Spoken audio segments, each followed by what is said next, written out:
roje kuri iyo nkuru. Amakenga ni yose ku bavyeyi barereye mu ishure ryigenga ryitwa Ecole Independante na bamwe mu bigisha kuri iryo shure riri Bujumbura mu Burundi, nyuma y'amakuru yuko umwe mu bigisha bo kuri iryo shure yoba yanduye umugera wa corona. Ibindi kuri iyi nkuru na mugenzi wacu Diane Nini Nahazwe. Amakuru yuko uwo mwigisha yoba yaranduye ikiza ca virusi ya corona yatanguye guhanahanwa mu ntango zino ndwi, inyuma yuko umupfasoni wiwe asanze ajejwe igisata c'abakenyezi kw'ivuriro ryitiriwe umuganwa Rudoviko Rwagasore Prince Louis Rwagasore bimenyekaniye ko yanduye agatwagwa kwa muganga, umuryango we nawe ugashirwa mu kato.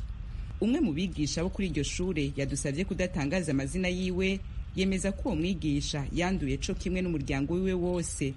Mu majambo yiwe yagize ati, ndugure twamugina, erega n'imbere yuko vyemezwa ko madamu wiwe yanduye yari afise agakorora gateye amakenga.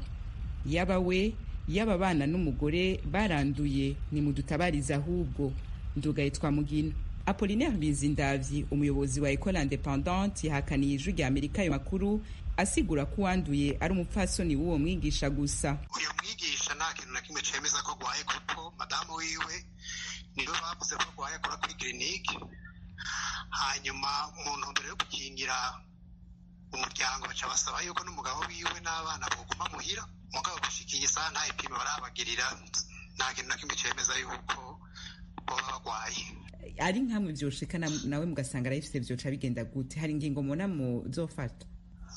Hamwe vyoshika bagapima bagasanga aragwaye n'ibintu bisanzwe, azorindira bamuvure, hanyuma twebwe mu kurindira yuko agaruka ku kazi hari icyo bakunze akitu dushobora guhamagara bakabikora.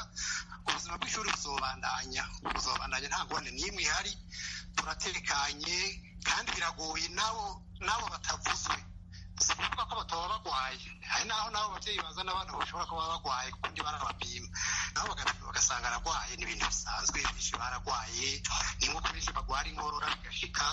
Si ukuvuga yuko hari ibintu vyaba biyangaye kw'ishuri. Ubuzima buriko burabandanya, bigashika bakamupima bagasanga aragwaye, tuzorondera ubu baramusubirira muri iyo minsi 14 naho yoba ukwezi, ubuzima bw'ishuri buzobandanya.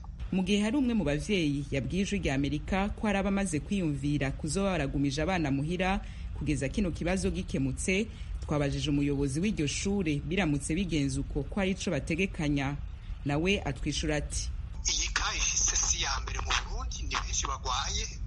Hanyuma nagira ngo mbire yuko ikicashitse ntariho n'ayandi mashuri gishika ko ntitukeneye kubyinjiramwo, kuko ntitwoca tuvuga ngo Ecole Independante yoca yugara sisi yubamye. None ko ubuzima bw'igihugu bubandanya, uko turi muri mitingi, tuja mu masengero, tuja mu manza, woca uvuga ko boba babajanye. Nibaza yuko Ecole Independante yoba yigenga ku buryo woca uvuga ngo ndahagaritse amasomo, oya, ubuzima burabandanya kabisa. Mbega none Gadiregite, ubuhoho abana mu kwiga biga gute? Baraciga uko bahora bicaranye bangahe ku ntebe? Abigisha bobo hari udufukamunwa? Byifashe gute mu mashure aho mbaba bariko baratanga ivyo vyigwa no ku banyeshure mu ntumbero yo gukinga kino kiza?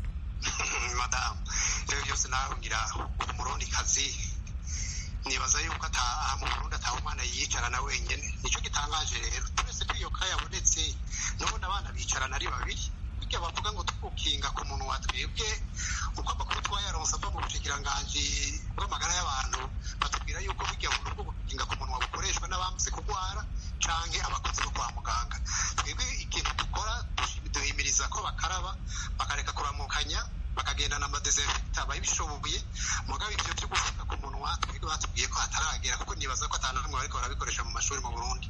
Ko ari umuntu yabonana n'abanyeshure batari bake yigisha, baba abo yigishiriza kuri Ecole Independante, baba abo yigisha inyuma y'amasaha yo kwigisha Amakuru du soir, bikaramuka bibonetse ko ayifise uko bicara uko bameze, bizokomeza bigenda gutyo canke hari ingingo muzofata?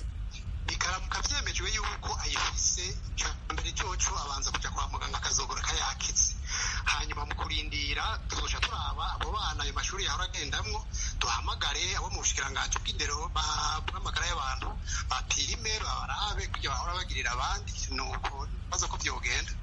Ishuri ya Independante ryigenga mu Burundi ribarizwamwo abanyeshure barenga 700 n'abigisha barenga 100. Inyuma y'ikiganiro twagiranye n'umuyobozi waryo, hari amakuru yandi twaronse avuga ko ubuyobozi bw'iryo shure bwaba bwarasavye ko abanyeshure bahuye n'umwigisha akekwa ku bwandu co kimwe n'abigisha bopimwa, ariko kugera ino saha bakaba batarashobora kuronka inyishu. twongeye kurondera uwo muyobozi ngo aduhe umuco kuri ako kabazo co kimwe na bamwe mu bari mu murwi upima, ariko ntitwashobora kubaronka ku matelefone yabo. Ubushikiranganji bw'amagara y'abantu bamaze kwemeza ko banduye umugera wa virusi ya corona mu Burundi ni 27 gusa. Igihugu c'u Burundi ni igihugu gikomeje kwagirizwa guhisha ibitigiri nyavyo n'amakuru ajanye n'ico kiza gihangayikishije isi, ariko ubutegetsi bukabihakana. Tugushimire Diane kuri iyo nkuru. Mu Rwanda